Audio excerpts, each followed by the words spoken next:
Un saludo, queridos hermanos. Es el ministerio elgozodejehová.com que semana a semana llevamos una clase para poder discernir la palabra de nuestro Señor. Previo a esto vamos a adorar al Dios de la gloria. Adoremos, hermanos. Temprano yo te buscaré, Sí, Padre.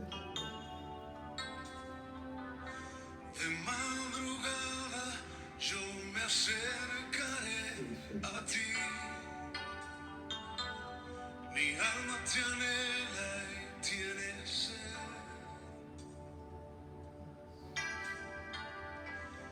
Para ver tu gloria y tu poder. Mi socorro ha sido tú, y en la sombra de tus alas yo me gozaré. Mi alma está pegada a ti, porque tu diestra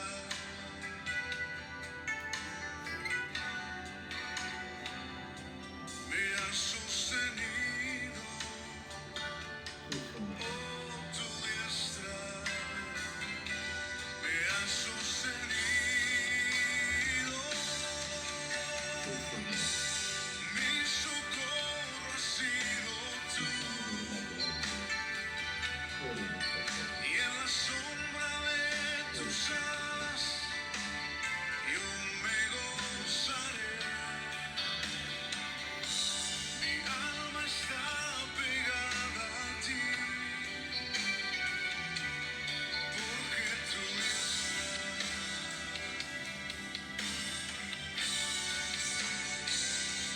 me ha sostenido. Oh, tu diestra me ha sostenido.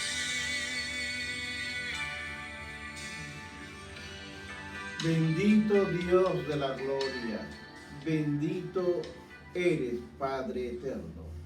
Gloria al Padre, al Hijo y al Espíritu Santo. Queridos hermanos, vamos a seguir estudiando el libro de Mateo. Es importante que tenga su Biblia abierta porque hay que leerlo para poder entenderlo, hay que poder abrir y entender lo que se va a explicar. Vamos a leer el capítulo 14 y versículo 16 de Mateo. La palabra de Dios la leo a la gloria del Padre, del Hijo y del Espíritu Santo. Jesús les dijo: no tienen necesidad de irse, dadle vosotros de comer. Amén. Bendito Dios, ayúdame a través del Espíritu Santo para poder discernir tu palabra y hablar de ella, Señor. En el nombre de Jesús te lo pido. Amén. En esta clase, queridos hermanos, vamos a hablar sobre el ministerio final de Cristo en Galilea.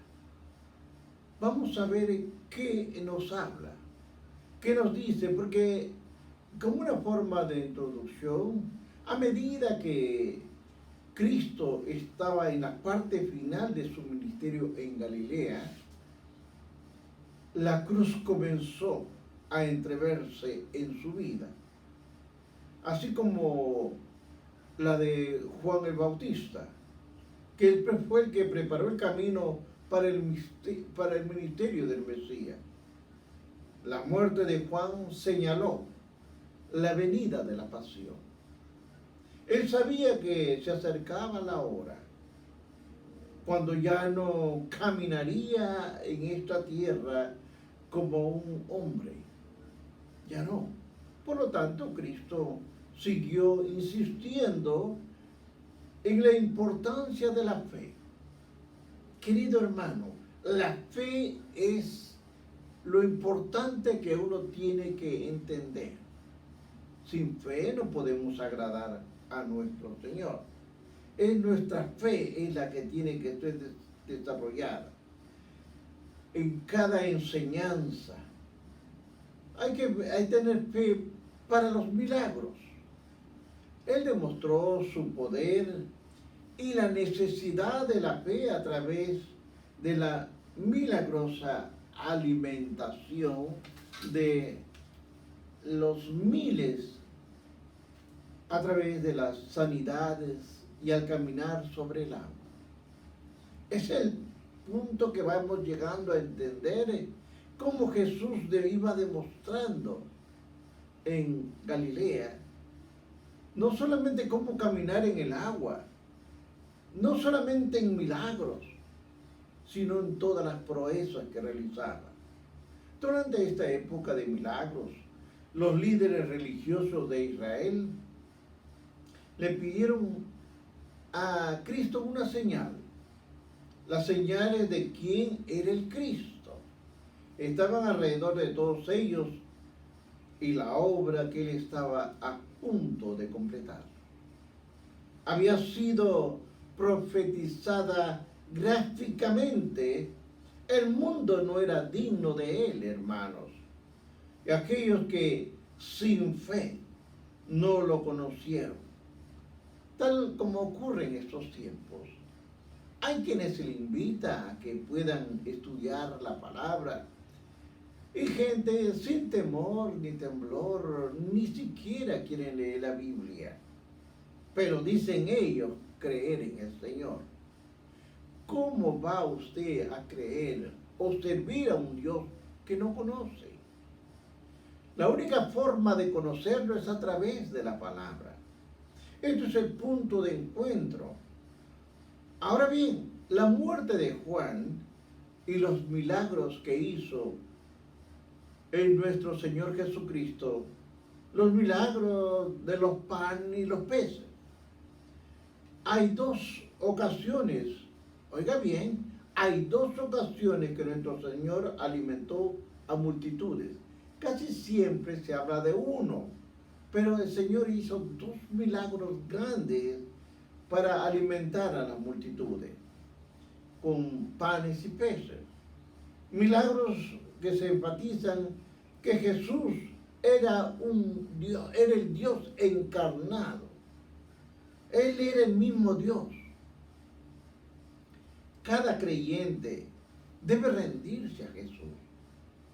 Los discípulos se preocupaban de las personas porque no integraban su fe.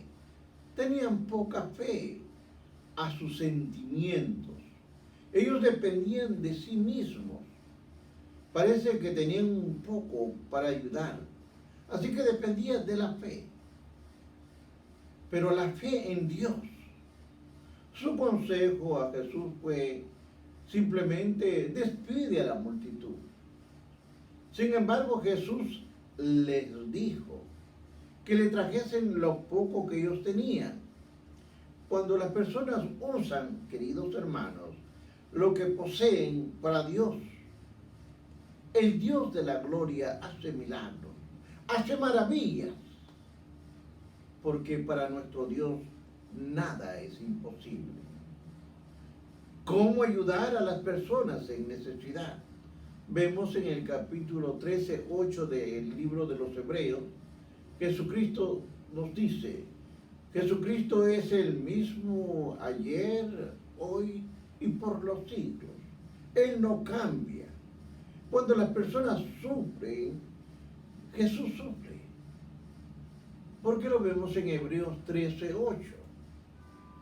Asimismo, los cristianos deben ayudar a aquellos en necesidad.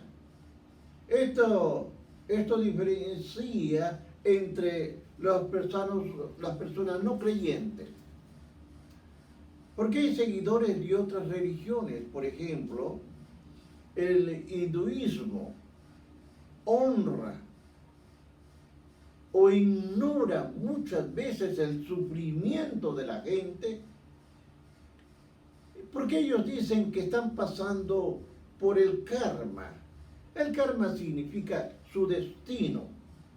Los hindúes creen que las personas que sufren están pagando los pecados de sus vidas pasadas.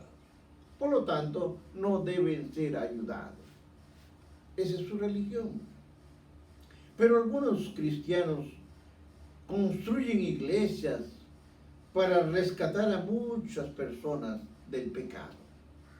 Otros, sin embargo, construyen hospitales para poder ayudar con la medicina. Otros preparan escuelas para educar. Sin embargo, hay quienes invierten dinero, tiempo y energía. Pero aún otros ayudan proveyendo agua potable para los pobres. La iglesia nunca debe depender de vista lo que nos dejó Jesucristo. Nunca debe perder lo que es la gran comisión. Él nos dijo, predicar y enseñar debe ser la prioridad. Muchos se han olvidado, no solamente de predicar, sino de enseñar, que es el punto más crucial. Uno debe enseñar. Porque ¿cómo vamos a llegar a Jesucristo si no le enseñamos? Hay que tener cuidado de endurecer el corazón. Jesús alimentó a la multitud y dejó a sus discípulos en una barca. Óigalo bien. Jesús alimentó a una multitud y dejó a sus discípulos en una barca. Más adelante, en el camino, él tuvo que andar sobre las aguas tempestuosas hacia sus discípulos. Solo Marcos, el libro de Marcos, registra lo siguiente. Marcos 6, 51 y 52. Dice, y subía a ellos a la barca. Me estamos refiriendo a los discípulos. Y se acercó y se calmó el viento. Y ellos se asombraron en gran manera y se maravillaban, porque aún no habían entendido de los panes, por cuanto estaban endurecidos sus corazones. Queridos hermanos, cuando Jesús alimentó a una multitud por segunda vez, y les advirtió que estuvieran atentos a la levadura de los fariseos. Él les habló sobre esta levadura. Ellos pensaron que estaban reprochándoles porque no tenían solamente pan. Lo que los discípulos aún no entendían era que Jesús era Dios hecho hombre. Los corazones de los discípulos estaban endurecidos como el de los fariseos, de acuerdo al libro de Marcos 3:5. Si los apóstoles tenían corazones endurecidos, hoy en día también los creyentes pueden tenerlo. No solamente fue en el pasado, no solamente fue con los apóstoles, sino en estos tiempos. Tener un corazón endurecido es un problema humano. Mateo 19:8 nos dice, Él les dijo, por la dureza de vuestro corazón, Moisés permitió repudiar a vuestras mujeres, mas al principio no fue así. No, hermanos, las cosas han ido cambiando, porque el corazón endurecido es una de las razones por la cual Dios permitió el divorcio. No por otra cosa, sino por el corazón endurecido. Porque los corazones endurecidos no permiten a las personas entender cómo se sienten los otros. También impide el entendimiento en otras áreas. Así como los discípulos no entendieron que Jesús podía hacer cualquier cosa, cuando los corazones están duros, los ojos espirituales no ven. Cuando los oídos espirituales, realmente los oídos espirituales no oyen bien. Los cristianos deben pedir ayuda a Dios para estar conscientes de sus corazones endurecidos y que les enseñe a andar en el Espíritu. Hay que pedir discernimiento.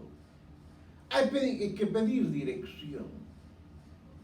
Cuando a veces nos cegamos endurecemos nuestros corazones, no podemos razonar.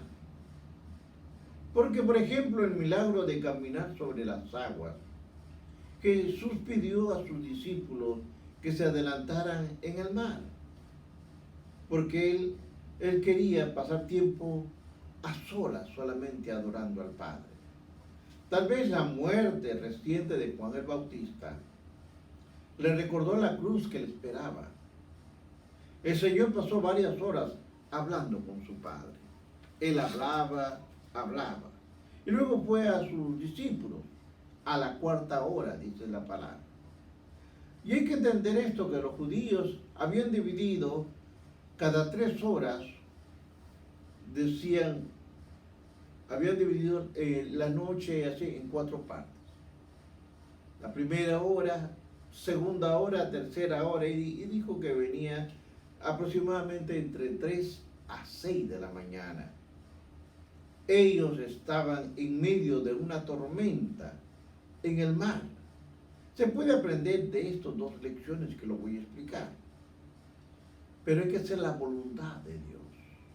Santiago 1, 2 a 4 nos dice: Santiago, siervo de Dios y del Señor Jesucristo, a las 12 tribus que están en la dispersación, salud, hermanos míos, tener por sumo gozo cuando os halléis en diversas pruebas. Sí, hermanos, a veces tenemos pruebas. Muchas veces, para preparar el mensaje, la clase que les doy, hay que pasar a veces muchas interrogantes. ¿Por qué están pasando? Pero recuerde que la tormenta vino sobre estos obedientes seguidores de Cristo. La Escritura nos da 2 ejemplos, y esto es lo que quiero entrar. Las tormentas. Que está la tormenta de la corrección y está la tormenta de la perfección. La tormenta de la corrección es para disciplinar. Ejemplo, Jonás, por su desobediencia. Dios usó varios tipos de tormenta. Dios usó varios tipos de tormenta para las personas que vuelven a Él. Pero también usa la perfección en la fe. Sí, hermano. Cuando usted ve el libro de Santiago 1, de 2 al 4, nos explica. Cuando los cristianos estén enfrentando una tormenta, deben orar para discernir el propósito de Dios. Hay que orar. No solamente orar uno en la mañana, uno en la noche, sino hay también que leer la palabra, entender lo que es la homilética, la hermenéutica, para poder desarrollar con entendimiento la palabra de nuestro Dios. Pero hay que dar un paso de fe. Al principio los discípulos pensaron que habían visto a un fantasma. ¿Se acuerda cuando se lee que vieron caminando sobre las aguas? Luego se dieron cuenta que era Jesús el que caminaba. Pedro demostró gran fe. Y esta es la diferencia que uno tiene que observar. Porque demostró fe y valentía cuando le pidió a Jesús que le enviara a andar a él en el agua. No fue Jesús, fue Pedro que le dijo: Señor, invítame a caminar sobre el agua.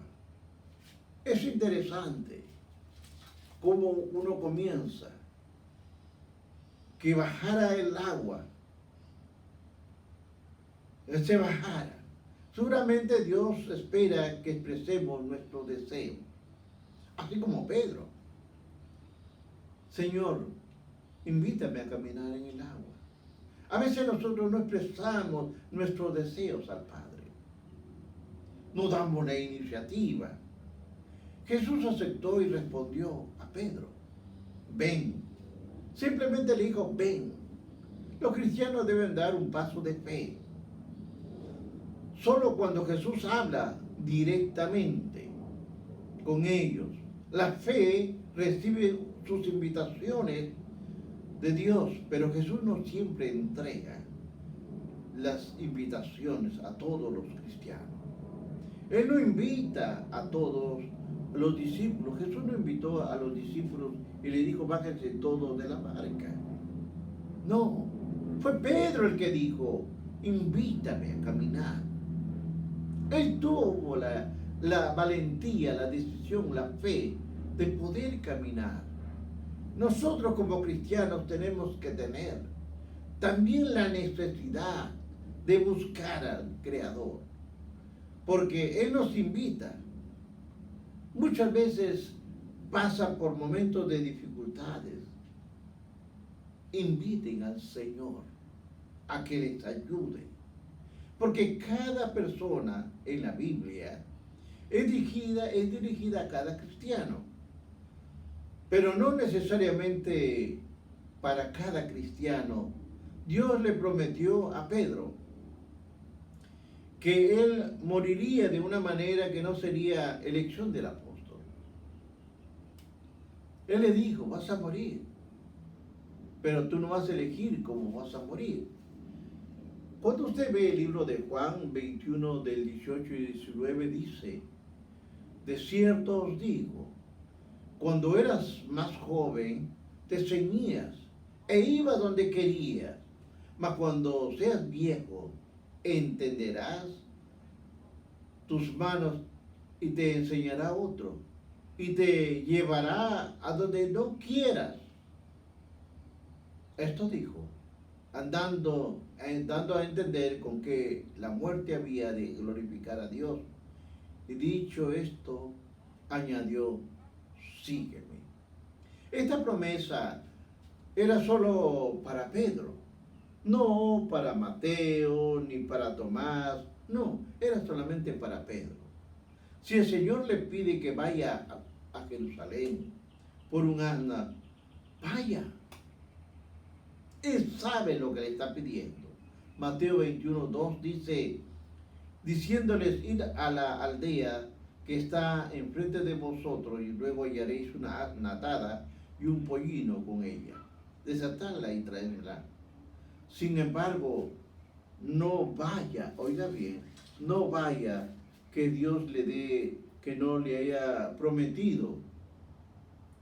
Ellos fueron y encontraron la asna. Concluyo esta clase que es corta.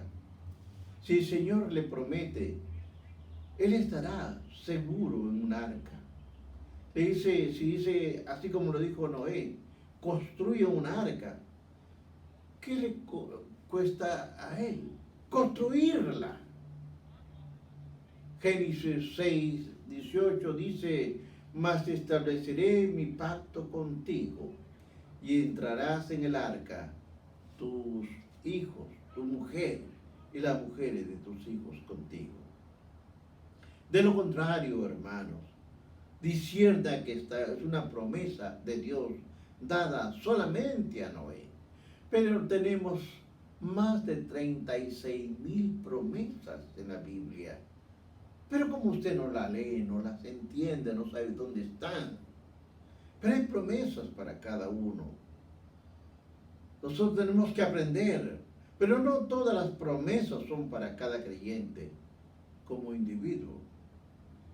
El tiempo de tomar ese paso de fe es cuando el Espíritu Santo indica a un creyente que haga algo. Pedro dejó la seguridad del bote, dando un paso conocido a lo desconocido, al caminar hacia Jesús.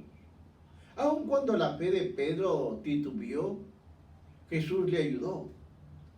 No tenga miedo, hermanos, de tomar un paso de fe. Cuando el Espíritu Santo solo se lo susurra en sus oídos, siga la voluntad del Señor. Como Pedro habla también con el Señor, que esté seguro de que Él es el que está hablando. Luego tome un paso de fe, manteniendo los ojos en Jesús y no en la tormenta. ¿Cuántos de nosotros no hemos pasado tormentas, necesidades? Pero hay que mantener los ojos en nuestro Creador y no en las dificultades que estamos pasando. Él es el único supremo Dios. A Dios sea la gloria. Que Dios los bendiga. Hasta la próxima clase, hermanos. Bendiciones.